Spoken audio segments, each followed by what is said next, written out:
তরুণ বয়সে উড়ান্ত পারফর্ম, শরীরের দিকে তাকালে মনে হয় না ছক্কা মারার ক্ষমতা আছে, অথচ তিনি কিনা মারেন বিশাল বিশাল ছক্কা।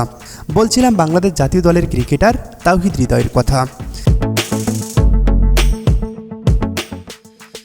এই তো কদিন আগেই বিপিএল মাতিয়ে এবার দুর্দান্ত পারফর্ম করছেন জাতীয় দলের হয়ে। চট্টগ্রামে জহুর আহমেদ চৌধুরী ক্রিকেট স্টেডিয়ামে চলছে বাংলাদেশ বনাম শ্রীলঙ্কার মধ্যকার 3 ম্যাচের ওয়ানডে সিরিজ। দ্বিতীয় ম্যাচে বাংলাদেশের হয়ে তাওহিদ হৃদয় করেছেন 96 রান, অল্পের জন্য মিস করেছেন সেঞ্চুরি। আর এই নিয়ে দ্বিতীয়বারের মতো সেঞ্চুরি মিস করলেন তাওহিদ হৃদয়। এর আগে 2023 সালের 18 মার্চ নিজের অভিষেক ম্যাচে আয়ারল্যান্ডের বিপক্ষে 92 রান করেছিলেন তাওহিদ হৃদয়, আর তাতেই দ্বিতীয়বারের মতো সেঞ্চুরির কাছে গিয়েও সেটি পাওয়া হলো না। স্বাভাবিকভাবে আক্ষেপ থাকার কথা, কিন্তু হৃদয় জানালেন ভিন্ন কথা।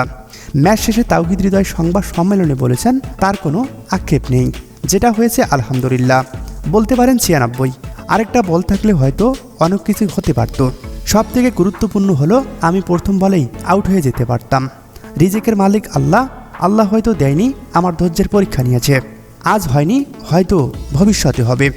এমন কথাগুলোই ব্যক্ত করেছিলেন বাংলাদেশের জাতীয় দলের ক্রিকেটার তাওহিদ হৃদয়। একজন প্রফেশনাল ক্রিকেটারের কথা এরকমই তো হওয়া উচিত।